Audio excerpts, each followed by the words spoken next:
Welcome to path originator. Path originator में आप सभी का स्वागत है। इस वीडियो में है प्राचीन भारत यानी एंशियंट हिस्ट्री के 120 इंपॉर्टेंट क्वेश्चन जो कि एनसीईआरटी बेस्ड पे हैं। सभी एग्जाम के लिए इंपॉर्टेंट होने वाला है। तो चलिए वीडियो स्टार्ट करते हैं, लेकिन उससे पहले अगर आप चैनल पर न्यू है तो चैनल को सब्सक्राइब जरूर कर दीजिएगा और बेल आइकन भी प्रेस कर दीजिएगा। तो पहला क्वेश्चन है, प्राचीन काल में स्रोत सामग्रियों के लिखने के लिए प्रयुक्त भाषा क्या थी? तो वो भाषा थी संस्कृत, पाली, ब्राह्मी तो और खरोष्ठी। तो इसका सही आंसर है संस्कृत। उसके बाद क्वेश्चन नंबर 2 है, पुरालेख विद्या का अभिप्राय क्या है? सिक्कों का अध्ययन, शिलालेखों का अध्ययन, महाकाव्यों का अध्ययन, भूगोल का अध्ययन। तो इसका सही आंसर है शिलालेखों का अध्ययन। पुरालेख विद्या का अभिप्राय है शिलालेखों का अध्ययन।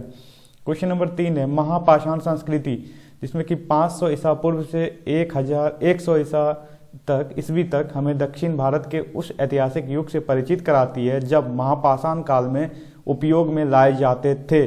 तो इसमें होगा बड़े पत्थर से घेरी गई समाधियां यानी कब्रें।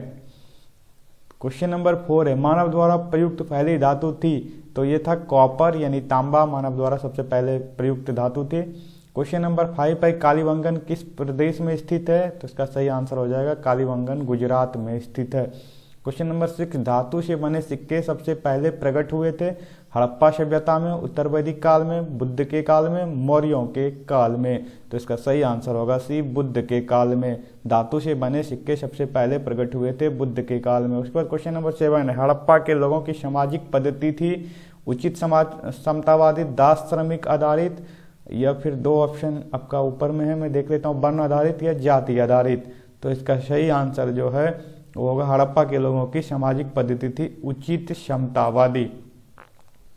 क्वेश्चन नंबर 8 है, हड़प्पा की सभ्यता के बारे में कौन सी उक्ति सही है? उन्हें अश्वमेध की जानकारी थी, गाय उनके लिए पवित्र थी, उन्होंने पशुपति का सम्मान करना आरंभ किया, उनकी संस्कृति सामान्यतः स्थिर नहीं थी। तो देखिए हड़प्पा की सभ्यता के बारे में ये जो है उन्होंने पशुपति का सम्मान करना आरंभ किया था, ये सही है। भारत में खोजा गया सबसे पहले पुराना शहर कौन सा था? तो वो था हड़प्पा था। उसके बाद सिंधु घाटी की खुदाई में मिले अवशेषों में तत्कालीन व्यापारिक और आर्थिक विकास के घोतक निम्न में से कौन से हैं? मिट्टी के बर्तन, मुद्राएं, नावें तथा मकान। तो इसका सही आंसर होगा मुद्राएं। क्वेश्चन नंबर 11, हड़प्पा सभ्यता की खोज किस वर्ष हुई थी? 1935, 1942, 1901, 1922। तो देखिए हड़प्पा सभ्यता की खोज जो हुई थी 1921 से लेकर के 1923 के बीच हुई थी। दयाराम साहनी के द्वारा इसका खोज किया गया था। तो इसका इस अकॉर्डिंग इसका सही आंसर डी हो जाएगा। चलिए क्वेश्चन नंबर 12, हड़प्पा स्थलों की खुदाई में निम्नलिखित में से क्या नहीं मिला है? नलिये और कुआं, दुर्ग, धनागार, उसके बाद शिखर सहित मंदिर। तो शिखर सहित मंदिर नहीं मिला है। ईंटों की कृत्रिम गोदी यानी डॉक यार्ड वाला एकमात्र सिंधु स्थल कौन सा था? तो वो था एक लोथल। क्वेश्चन नंबर 14 चलते हैं हम, सिंधु घाटी की प्राचीन संस्कृति और आज के हिंदू धर्म के बीच जैव संबंध का प्रमाण किसकी पूजा से मिलता है? तो ये मिलता है पत्थर, पेड़ और पशु की पूजा से मिलता है। क्वेश्चन नंबर 15, बिना दुर्ग के एकमात्र सिंधु नगर कौन सा था? तो इसका सही हो जाएगा आंसर डी, चनुद्रो था बिना दुर्ग का एक सिंधु नगर। क्वेश्चन नंबर 16, सिंधु सभ्यता के टेराकोटा की मूर्तियों में निम्नलिखित में से कौन सा पालतू जानवर विद्यमान नहीं था? ऑप्शन है भैंस, भेड़, गाय, सुअर। तो इस ऑप्शन का सही आंसर है गाय विद्यमान नहीं था। क्वेश्चन नंबर 17, सिंधु घाटी सभ्यता की मुख्य विशेषता थी प्रकृति के बलों की पूजा, व्यवस्थित शहरी जीवन, पशुचरण, खेती और जाति समाज। तो इसका सही आंसर होगा व्यवस्थित शहरी जीवन था सिंधु घाटी सभ्यता की मुख्य विशेषता। लोथल नामक स्थान पर निस्रोत सभ्यताओं में से किसका जहाजी माल घाट था? तो ये होगा सिंधु घाटी। उसके बाद देवी माता की पूजा संबंधित थी आर्य सभ्यता के साथ, भूमध्य सागरीय सभ्यता के साथ, सिंधु घाटी सभ्यता के साथ, उत्तर वैदिक सभ्यता के साथ। तो इसका सही आंसर होगा सिंधु घाटी की सभ्यता के साथ देवी माता की पूजा का संबंध था। क्वेश्चन नंबर 20, सिंधु घाटी सभ्यता के लोग प्राय अपने मकान बनाते थे पक्की ईंटों से, पत्थर से, लकड़ी से, उपयुक्त सभी से। तो इसका सही आंसर होगा पक्की ईंटों से।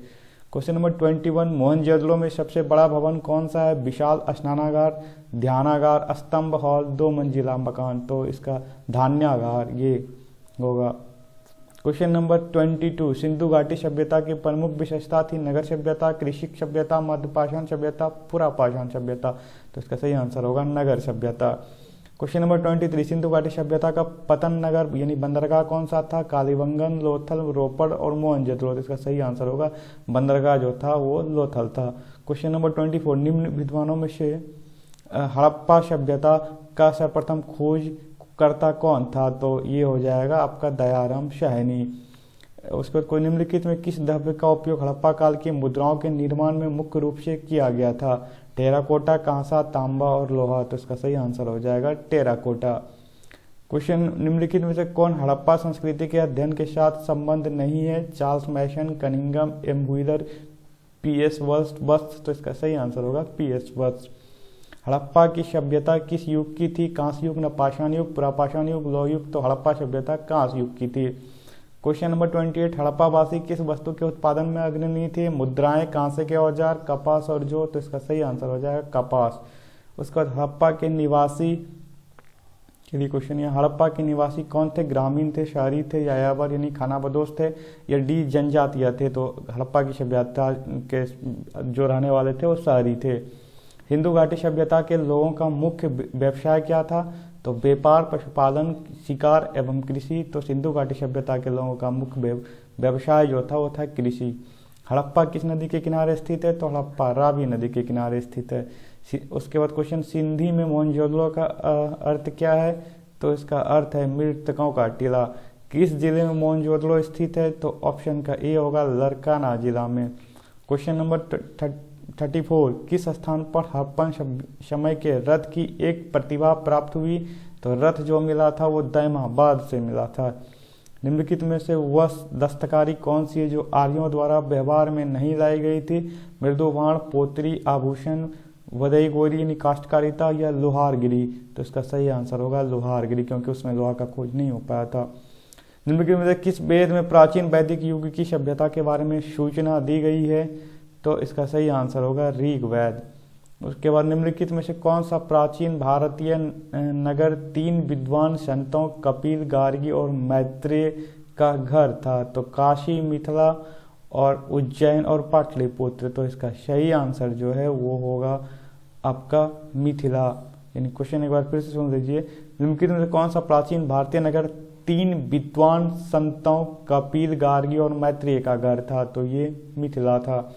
क्वेश्चन नंबर 38, भारतीय शासन के प्रतीक ये शब्द सत्यमेव जयते निम्नलिखित किस ग्रंथ से लिए गए हैं? तो ये उपनिषद से लिए गए और मुंडकोपनिषद से लिया गया ये। क्वेश्चन नंबर 39, वेद शब्द का अर्थ है? तो इसका वेद शब्द का अर्थ है ज्ञान। उसके बाद वेदों को माना जाता है बी श्रुति, मतलब सुनने वाला जो है वेद है। उसके बाद भारत में वर्ण व्यवस्था किसके लिए बनाई गई थी? श्रमिक गतिहीनता, श्रम की गरिमा को मान्यता देने, आर्थिक उत्थान, व्यावसायिक श्रम विभाजन। तो वर्ण व्यवस्था व्यावसायिक श्रम विभाजन के लिए बनाया गया था। क्वेश्चन नंबर 42 है, वैदिक लोगों द्वारा किस धातु का प्रयोग सबसे पहले किया गया था? तो ये किया गया था आपका तांबा का सबसे पहले प्रयोग। उसके बाद उत्तर वैदिक काल के वेद विरोधी और ब्राह्मण विरोधी धार्मिक अध्यापकों को किस नाम से जाना जाता था? तो वो जाना जाता था श्रमण।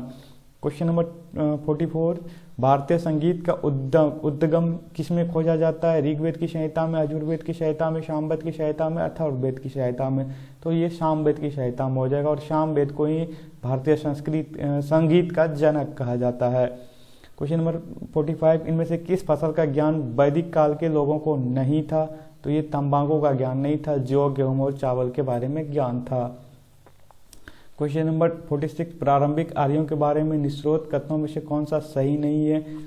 तो वो संस्कृत बोलने वाले थे, घुड़सवारी क्या करते थे, वो कई झुंडों में भारतवर्ष पहुंचे थे, वे मुख्यतः नगरों में निवास करते थे।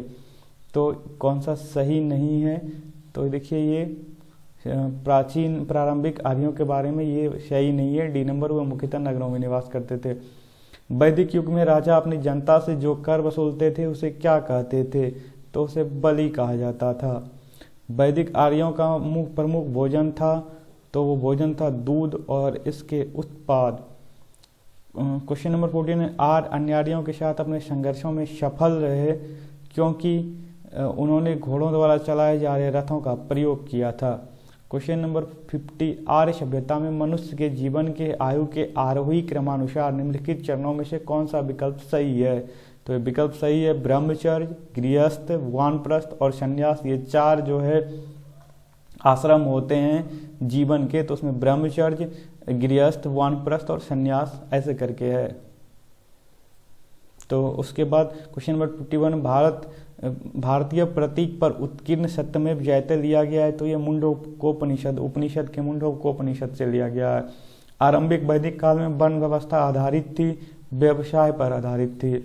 उसके बाद निम्नलिखित में से कौन सा अन्न मनुष्य द्वारा सबसे पहले प्रयोग होने वाले में से था? राई, गेहूं, जौ तथा जई, ओटा। तो इसका सही आंसर हो जाएगा जौ।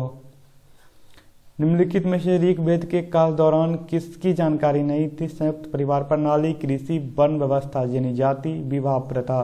तो देखिए ऋग्वैदिक काल में वर्ण व्यवस्था यानी जाति की नहीं थी जानकारी।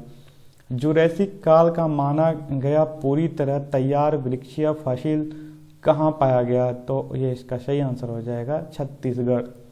यज्ञ सूत्र निम्न में से किस वेद में स्थित है? तो यज्ञ सूत्र जो है ये यजुर्वेद में स्थित है। निम्नलिखित में से कौन सी जनजातीय सभा सामान्य रूप से जनजातीय सरदार के चुनाव में शामिल होती थी? तो ये समिति होती थी। सिंधु घाटी सभ्यता की लिपि कौन सी है? तो सिंधु घाटी सभ्यता की लिपि अज्ञात है, उसके बारे में कोई जानकारी नहीं है। निम्नलिखित वैदिक संहिताओं में से इस भारतीय संगीत का उद्गम किसमें खोजा जा सकता है? तो ये सामवेद में खोजा जा सकता है। उपनिषद शब्द का शाब्दिक रूप से यह अर्थ होता है, तो होता है उपनिषद शब्द का शाब्दिक अर्थ जो है पास बैठना। उसके बाद सिंधु घाटी सभ्यता का गोदीवाड़ा लोथल कहाँ स्थित है? तो ये गुजरात में स्थित है। चलिए क्वेश्चन नंबर चलते हैं 62। क्वेश्चन नंबर 62, आर्यन जनजातियों को प्राचीनतम बस्ती कहाँ है? तो ये है सप्त सिंधु में। सिंधु क्वेश्चन नंबर 63, सिंधु अर्थव्यवस्था की ताकत थी तो कृषि थी। क्वेश्चन नंबर 64, निम्नलिखित में से किस देश ने भारत से मोहनजोदड़ो से प्रसिद्ध नृतक कन्या की प्रतिमा वापस देने के लिए कहा? तो ये था देश पाकिस्तान। उसके बाद सिंधु घाटी सभ्यता में कालीबंगा निम्नलिखित में से किसके लिए प्रसिद्ध था?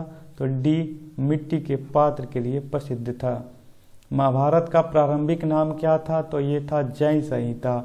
उसके बाद निम्नलिखित वैदिक संहिताओं में से भारतीय संगीत का उद्गम किसमें है? तो ये सामवेद में है।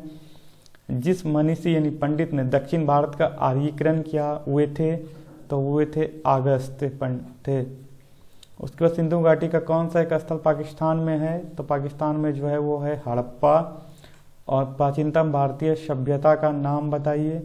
तो इसका सही आंसर होगा ए, सिंधु घाटी सभ्यता सबसे प्राचीनतम सभ्यता। उसके बाद विषम शब्द ज्ञात कीजिए। सामवेद, यजुर्वेद, ऋग्वेद और विष्णु पुराण। तो देखिए सामवेद, ऋग्वेद, यजुर्वेद सब वेद है, विष्णु पुराण जो है पुराण है, इसलिए ये अलग हो जाएगा। उसके बाद विशाल स्नानागार ग्रेट बात कहाँ मिला था? तो ये मिला था मोहनजोदड़ो में।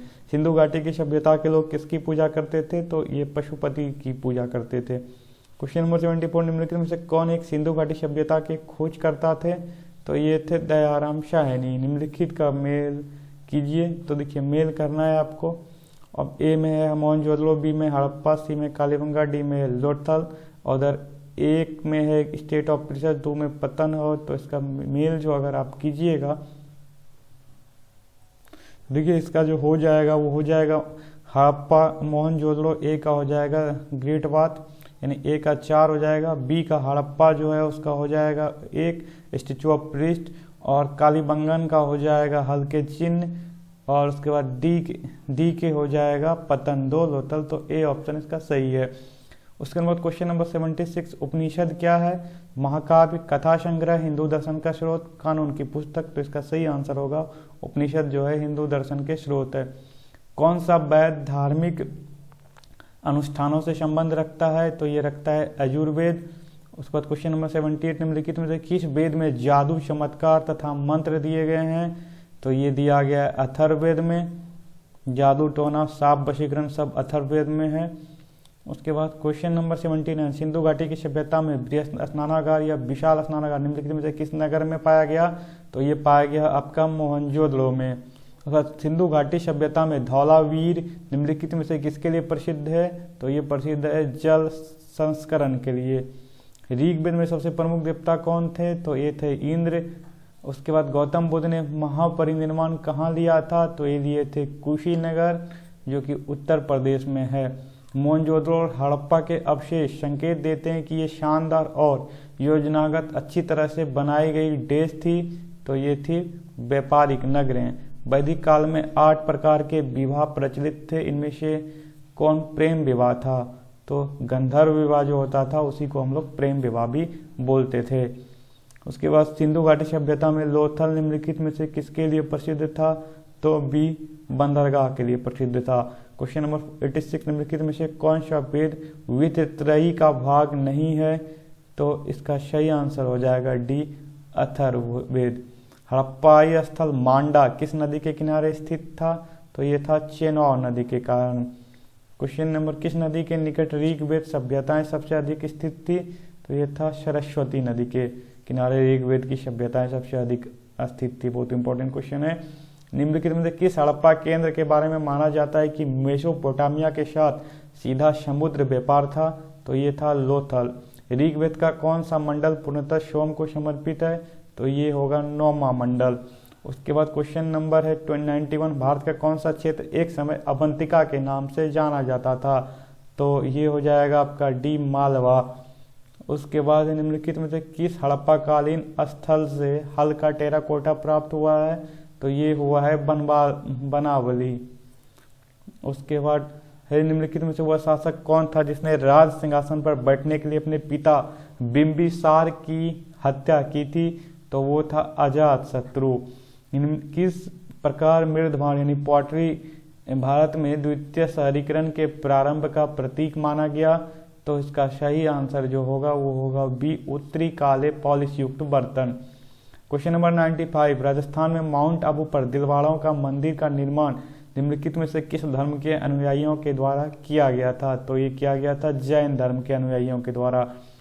जैनियों ने पहले तीर्थंकर कौन थे? तो ये थे ऋषभदेव। त्रिपिटक धार्मिक ग्रंथ है, तो त्रिपिटक धार्मिक ग्रंथ बौद्धों का है। इसमें 3 पिटक है। उसका मैंने ट्रिक भी बना रखा है बौद्ध धर्म से रिलेटेड इस वीडियो में, इस चैनल पे आप देख लीजिएगा जाके। उसके बाद 98, महावीर की माता कौन थी? तो ये था डी त्रिशला। मातृ महावीर का माता का नाम त्रिशला। निम्नलिखित में से जैन धर्म का कौन सा त्रिरत्न नहीं है? सही विश्वास, सही ज्ञान, सही दृष्टि। देखिए सम्यक ज्ञान, सम्यक आचरण और सम्यक वो है था, लेकिन सही दृष्टि नहीं है। जैन धर्म तथा बौद्ध धर्म दोनों ही निम्नलिखित में किसमें विश्वास नहीं करते हैं? तो ये आपको नहीं करते हैं। तो इसका सही आंसर जो हो जाएगा वो 2 हो जाएगा। जाति व्यवस्था का भी विरोध करते थे जैन धर्म और बौद्ध धर्म दोनों, और कर्मकांड का भी विरोध करते थे। कर्मकांड वही होता है जो मृत्यु के बाद श्राद्ध के रूप में किया जाता है। तो इस दोनों में विश्वास नहीं करते थे जैन धर्म और बौद्ध धर्म दोनों। उसके बाद क्वेश्चन नंबर 101 है, भगवान बुद्ध ने प्राण कहाँ त्यागे थे? तो भगवान बुद्ध ने जो प्राण त्यागे थे वो त्यागे थे कुशीनगर में। क्वेश्चन नंबर 102 है, अजंता की चित्रकारी निम्नलिखित में से किससे प्रेरित है? तो ये है दयालु बुद्ध से। उसके बाद बहुत इंपॉर्टेंट क्वेश्चन है, अजंता की चित्रकारी निम्नलिखित में किससे प्रेरित है? तो ये दयालु बुद्ध से प्रेरित है। उसके बाद क्वेश्चन नंबर 103 है, बौद्धों के विकास के अनुसार गौतम बुद्ध का अगला अवतार किसे माना जाता है? तो ये माना जाता है मैत्रेय को। उसके बाद क्वेश्चन नंबर 104 है, तमिल भाषा के शिल्पलिधिकारम और मणि मेखलई नामक गौरव ग्रंथ किससे संबंधित है? तो ये संबंधित है हिंदू धर्म से। लिखित में से कौन सा मठ बौद्ध धर्म से संबंधित है? तो झाकमा, चैत्य और स्वाखाम अंगेरी। तो इसका सही आंसर जो हो जाएगा वो होगा चैत्य। निम्नलिखित में से कौन संस्कृत का प्रथम व्याकरण विद्वान था? तो ये था आपका डी पाणिनि। बुद्ध का निर्वाण स्थल निम्नलिखित में से कौन सा है? तो ये है आपका कुशीनगर। नालंदा विश्वविद्यालय विद्या का एक महान केंद्र था, विशेषतः ये बौद्ध धर्म का था। मानव के दुखों के अंत के लिए अष्टांगिक मार्ग पथ का प्रतिपादन किसने किया है? तो ये किया है गौतम बुद्ध ने। बहुत इंपॉर्टेंट क्वेश्चन है। मानव के दुखों के अंत के लिए अष्टांगिक मार्ग का प्रतिपादन किसने किया था? तो ये किया था आपका गौतम बुद्ध ने। गौतम बुद्ध कौन से गणराज्य के थे? तो ये थे शाक्य गणराज्य के। गौतम बुद्ध में बुद्ध का संबंध बुद्ध के जीवन की किस घटना के साथ है? तो ये जन्म का संबंध सांड से, बुद्ध मतलब सांड। बौद्ध धर्म ने समाज के दो वर्गों को अपने साथ जोड़कर एक महत्वपूर्ण प्रभाव छोड़ा। ये वर्ग थे स्त्रियां एवं शूद्र। क्वेश्चन नंबर 113 जो है, बुद्ध किस वंश से संबंधित थे? पुनः रिपीटेड क्वेश्चन हो गया है। शाक्य से। बुद्ध का अर्थ है, तो ये अर्थ है ज्ञान की प्राप्ति। बुद्ध को प्रबोध कहाँ प्राप्त हुआ, यानी ज्ञान कहाँ प्राप्त हुआ? तो ये हुआ था बोध गया, जो कि गया जिले में बिहार के। अशोक के किस बौद्ध साधु से प्रभावित होकर बौद्ध धर्म अपनाया था? तो अशोक ने उपगुप्त जो है नामक बौद्ध साधु से बौद्ध धर्म की दीक्षा ली थी। क्वेश्चन नंबर 117, बुद्ध के उपदेश किस भाषा में है? तो ये है पाली भाषा में। निम्न में से कौन सा एक भारत में लिखित सबसे वाद वाला बौद्ध धर्म का ग्रंथ है? तो डी है वामशातपाकाशिनी। ये जो है सबसे लास्ट में लिखित बौद्ध धर्म का ग्रंथ है। गौतम बुद्ध का जन्म स्थान था लुम्बिनी, जो कि अभी नेपाल में है, और ये कपिलवस्तु के निकट है नेपाल में। उसके बाद प्रारंभिक बौद्ध धर्म ग्रंथों की रचना किसमें की गई थी? तो बी पाली भाषा में की गई थी। बुद्ध ने अपने पहला उपदेश देश के डियर पार्क में दिया था, तो ये दिया था सारनाथ में। उसके बाद बुद्ध ने अपना प्रथम धर्म संदेश कहाँ पर दिया था? तो ये दिया था सारनाथ में। आजीवक संप्रदाय एक संप्रदाय था, तो आजीवक संप्रदाय एक संप्रदाय था बुद्ध का। ये क्वेश्चन का पूरा ऑप्शन नहीं है। उसके बाद 122 क्वेश्चन था। उसके बाद मध्यकालीन भारत का भी क्वेश्चन मैं पढ़ाऊंगा आपको। तो चलिए, वीडियो कैसा लगा कमेंट करके जरूर बताइए।